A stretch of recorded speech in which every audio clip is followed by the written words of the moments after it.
So ఇంకొక చిన్న doubt sir, అంటే జనరల్గా ఇప్పుడు మనం వింటుంది ఏంటంటే స్మోకింగ్ కానీ ఆల్కహాల్ కానీ మానేయమంటే సడన్గా మానేయకూడదు, దానివల్ల ఇబ్బందులు వస్తాయి అని చెప్తూ ఉంటారు కదా, ఇది ఎంతవరకు కరెక్ట్? సో అయితే ఏంటి అని అంటే, ఒక మనిషి ఇప్పుడు మీ ఇంట్లో మనిషి నెలకు 10 సార్లు తాగుతున్నాడు అండ్ సడన్గా మానేయడం వల్ల ఎటువంటి ప్రాబ్లం రాదు. సో ఆల్కహాల్లో 2 రకాల మనిషి, సైకలాజికల్ డిపెండెన్స్, ఫిజికల్ డిపెండెన్స్ అని ఫిజియలాజికల్ డిపెండెన్స్ అని 2 రకాలు ఉంటాయి. సైకలాజికల్ డిపెండెన్స్ అంటే నాకు తాగాలనిపించడం, నేను తాగడం, that is psychological dependence.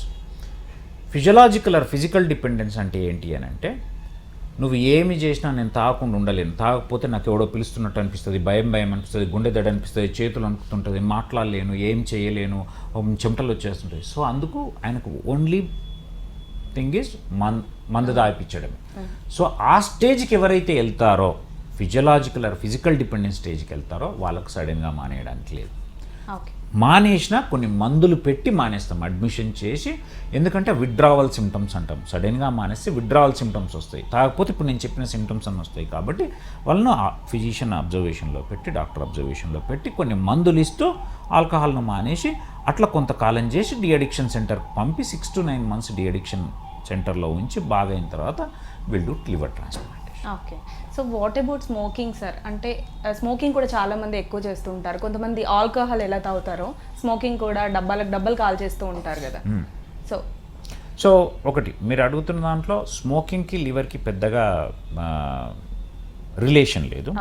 But ఒకటి, ఆల్కహాల్ కంటే స్మోకింగ్ అనేది 100 రెట్లు డేంజరస్, అది మాత్రం. స్మోకింగ్ కాజెస్ మెనీ ప్రాబ్లమ్స్, అంటే లంగ్ ప్రాబ్లమ్స్ ఒకటే కాదు, లంగ్ క్యాన్సర్ ఒకటే కాదు, మిగతా అన్ని క్యాన్సర్స్కి, మిగతా అన్ని ప్రాబ్లమ్స్కి సినిమోనిక్గా పనిచేస్తుంది. అంటే స్టమక్ క్యాన్సర్ కావచ్చు, కొలాన్ క్యాన్సర్ కావచ్చు, pancreatic cancer, especially pancreatic cancer కావచ్చు, అండ్ లివర్లో కూడా ఆల్కహాల్ తీసుకుంటూ స్మోక్ చేసిన వల్ల ఆబ్వియస్లీ ఇంకా అది మత్తు వల్ల వాటి వల్ల రిపీటెడ్గా ఇంకా తాగడం జరుగుతుంది. సో కాబట్టి లివర్కి పర్సే స్మోకింగ్ వల్ల ఎఫెక్ట్ ఉందా అంటే నాట్ మచ్, బట్ మిగతా అన్నిటికీ చాలా ఎఫెక్ట్ ఉంటుంది. ఆల్కహాల్ కంటే 100 రెట్లు స్మోకింగ్ డేంజరస్. ఓకే. సో అట్లాగే సార్, ఇందాక మీరు చెప్పినట్టు 80% డ్యామేజ్ అయ్యే వరకు కూడా మనకి లివర్ డ్యామేజ్ అయిందని తెలియదు. సో అట్లాంటి స్టేజ్లో మెడికేషన్తో మనం నార్మల్ చేయొచ్చా? ఇప్పుడు ఏమన్నాను నేను, ఫస్ట్ ఆఫ్ ఆల్ మనకు తెలియాల్సింది ఎట్లా బయటపడతాయి, ఎట్లా తెలుస్తుంది. ఫస్ట్ మినిమం జాండీస్ వస్తుందండి, పచ్చ కామెర్లా వస్తుంది. అది తర్వాత ఏంది, ప్రోటీన్ తయారు కాకపోవడం వల్ల కడుపులో నీరు చేరడం, కాళ్ళ వాపులు రావడం జరుగుతుంది. అది దాని తర్వాత ఏమవుతుంది, ఈ లివర్కి రాయిలాగా మారిపోవడం వల్ల లివర్కి వెళ్ళే మెయిన్ రక్తనాళం పోర్టల్ వీన్ అనేది ఉంటుంది.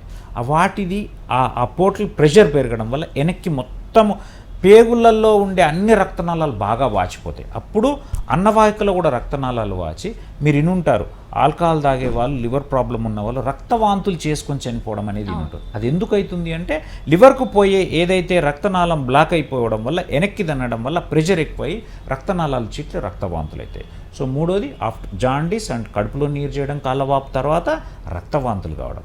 నెక్స్ట్ ఏంటి, బాడీలో ఈ టాక్సిన్స్ను గుర్తించే లక్షణం సరిగ్గా లేకపోవడం వల్ల చెడు టాక్సిన్స్ అన్నీ, అమ్మోనియా అంతా జామ్ అయిపోయి అది బ్రెయిన్ ఎఫెక్ట్ చేస్తుంది. దాన్ని హెపాటిక్ ఎన్సెఫలోపతి అంటారు.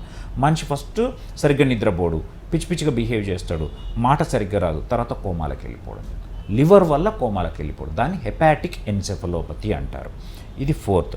దాని తర్వాత కిడ్నీ ఫెయిల్యూర్, హెపటోరీనల్ సిండ్రోమ్ అంటాం. అంటే దీనివల్ల మెల్లగా రీనల్ షట్ డౌన్ అయ్యి యూరిన్ అవుట్పుట్ తగ్గిపోయి రీనల్ ప్రాబ్లం వస్తుంది.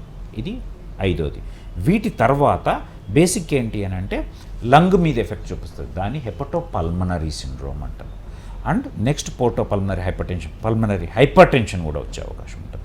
సో ఇవి కాకుండా లివర్ చెడిపోవడం వల్ల అది మంచి సోర్స్ కాబట్టి క్యాన్సర్ వచ్చే అవకాశం ఉంటుంది.